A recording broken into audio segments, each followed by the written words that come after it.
Tormenta is complete. Testing should be starting soon. Spring conference is this weekend. I kind of figured that it would not be ready, even though they were saying they planned on it being ready for spring conference. I felt like it wouldn't get ready in time because a project like this, I just expected there to be some snags along the way. The spring conference is actually tomorrow and Saturday here and at Frontier City on Sunday. But I got in a day early because it's an early start tomorrow. So since I got in early, might as well go into the park today on a Thursday. I saw a whole lot of school buses out there, as expected. I got into the park, no problem. After last weekend, Worlds of Fun, my pass not working, no problem here. Yeah, most rides are listed at 2 or 3 hours. Mr. Freeze is listed as 5 minutes, but it's got a full queue. So that's probably 5 hours. Titan was listed at 30 minutes, but I stood in the line for about 20 minutes and we moved forward like 10 people. So that looks like about a 6-hour wait. But here, just seeing how many people are in line, if they're on 2 trains, this is a 15 to 20 minute wait. Maybe even less. And never mind, they're on 1 train ops, which basically means the entire train is fast lane, and the regular line never moves. And in line for 20 minutes, didn't move up 1 inch. I can see why nobody was getting in line, because that's all you're gonna do is just stand there. But Pirates of Spelunker Cave hardly has any wait at all. Yeah, Pirates of Spelunker Cave was like 5 to 10 minutes. Then I came over and did Judge Roy's Scream. That's been the saving grace. Like a 10-minute wait, while everything else is 2 to 3 hours. So yeah, I used my one-time skip the line that comes with the Prestige Pass on Mr. Freeze. Rode in the front row. And an update, the Ma Hunkle's famous chicken, still no chicken strips. I guess they eliminated that for this season. That is such a tragedy. Ended up staying all the way till closing, and it was a good time after all. Even though I didn't get a whole lot of rides done, the place really started to clear out a lot in the last couple hours. So even though only got about 8 coaster rides, something like that, but that's fine. Gonna be getting a whole lot more the next 2 days. A lot of ERT time, both mornings, both nights, at least an hour and a half with each session. A New Texas Giant is on 1 train. We got in line right before closing and it still took about 45 minutes, even though there weren't that many people in line. So even without fast lane people, it still took forever. So I think with our ERT sessions, when we're doing New Texas Giant, it's probably gonna have a line. A pretty cool sunset view.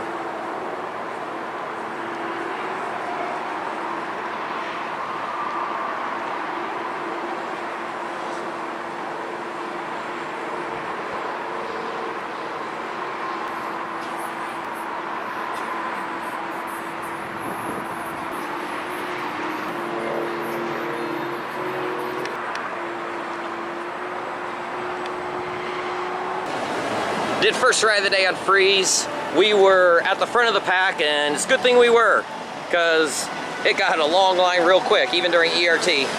There's a lot of people that come to the spring conference, more people than come to Lone Star Coasterthon.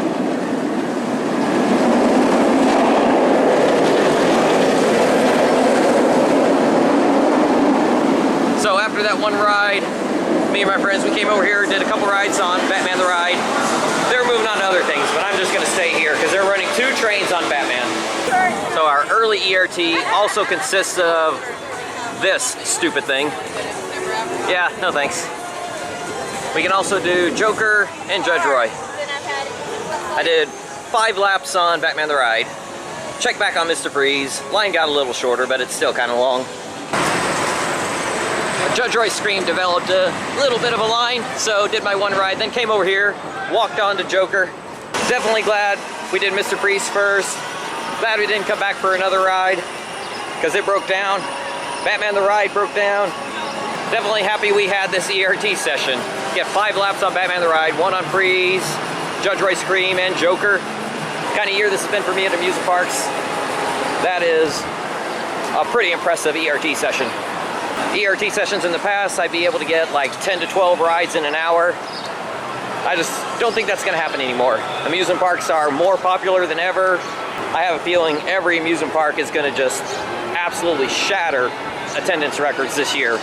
We might be looking at double, triple the attendance of any records they've had in the past. And of course, any of these special events, that means there's going to be more people doing it too. So the experiences that I've had in the past, if you watch my previous vlogs, I would say don't expect to get that when you come to parks moving forward. Because amusement parks are just way too popular now, and they're getting a lot more crowded than ever before. Grand Canyon Blaster's back open. Okay, so our ERT session consisted of 7 rides on Titan, then an Evac off the lift hill. We got off in time to get 1 ride on New Texas Giant. Last ride of the night on New Texas Giant. So those 7 rides on Titan gave me 9 for the day, which I never like to stop at 9, but to get an Evac off a lift hill, I'll take that. That's my first lift hill Evac of my life. I've gotten Evacs off of final brake runs, but never a lift hill. So kind of a bucket list thing there. We were about maybe 100 feet up. Felt a lot higher. Gotta get to sleep soon because it's gonna be an early day tomorrow and another late night too. 10 o'clock tonight, 11 o'clock tomorrow. So a couple long days in a row, but worth it every time. I did not foresee doing a Pandemonium marathon. I'm not that big on these spinners, but there was absolutely no line for this, while Runaway Mountain and Aquaman had huge lines. Looks like they've cleared Aquaman's line though. But I did 7 laps on Pandemonium in about 30 minutes. So when I think of ERT sessions, that's more of what I think about, not waiting in a longer line than you have during regular park hours. Always zig when everyone else zags. I was riding Pandemonium while Aquaman had quite the line. And then I rode Aquaman 4 times with no wait at all, including a re-ride. Once in the next last row and then 3 times in the very back. So that's 12 rides during our 2-hour ERT, although 11 of those came in the last hour and 10 minutes. 7 on Pandemonium, 4 on Aquaman.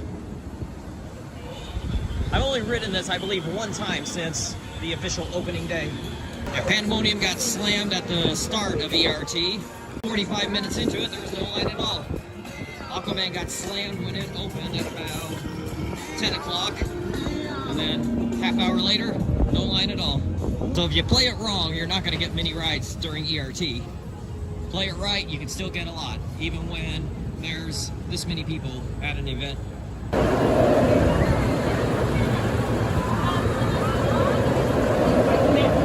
If you know about this line, that's a lot of queue space in there. And on one train. That's why they're not letting us use our badges as fast passes on this today. Kind of makes sense.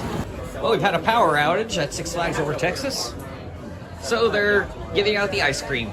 It'll be too bad if we don't get our ERT, our nighttime activities, but you know what, overall, it's okay. At least for me. I've gotten a lot done. Batman's greatest nemesis is now yours. Mr. Freeze at Six Flags Over Texas. It'll blast you from 0 to 70 in less than 4 seconds. Then rocket you 23 stories straight up. And when you get to the top, you do the entire ride backwards. Mr. Freeze, the coolest coaster on the planet, only at Six Flags Over Texas. Six Flags! You in or you out? So yes, the power came back on here at Six Flags Over Texas. And we got to do our meeting at the Palace Theater. Got to see some old commercials from back in the day, including one about Mr. Freeze. I remember that commercial. I saw that when I was younger, and I was just fascinated by it. I didn't know anything about coasters really, but that commercial really fascinated me. And to get to see that again, I'm glad I was ready to take video of it, because I haven't seen it since then. And that would have been running probably in 1997, so almost 30 years ago. But to get to see that commercial again was really cool. And then the theater performers that are going to be doing the new show in the Palace Theater, they came out and did the opening and closing number. Got to give big credit to them, through the power outage and all that. They could have just packed it up and went home. All the workers here just said, sorry, we'll be closed for the rest of the night. But they didn't give up. Power came back on. They got a few rides up and running. And for our ACE event, we're still gonna get to have some rides for our 2 hours of ERT. Because the thing is, sometimes things just happen. It's beyond your control, it's beyond the park's control. It's all about how you handle it. Some people, some guests will handle it by complaining, griping, and moaning online. Others, we just wait it out and we are understanding. It's not the staff's fault, it just happens. And the staff here did an incredible job, even without power, doing what they could for the guests. And yeah, a lot of people cleared out. It's understandable. But a lot of us Acers stuck around hoping that we would get something out of the rest of this day, and it's gonna happen. Turned out to be a great ERT session after all. We did one ride on New Texas Giant after Pirates of Spelunker Cave, and then ended the night with 8 on Titan. Ending up getting 9 coaster rides during ERT, and the 8 on Titan meant 10 for the day for me on that, and 30 coaster rides for the day in total. So despite a few hiccups here and there, ended up being a great, what are we calling this, spring conference. And we got one more day over at Frontier City.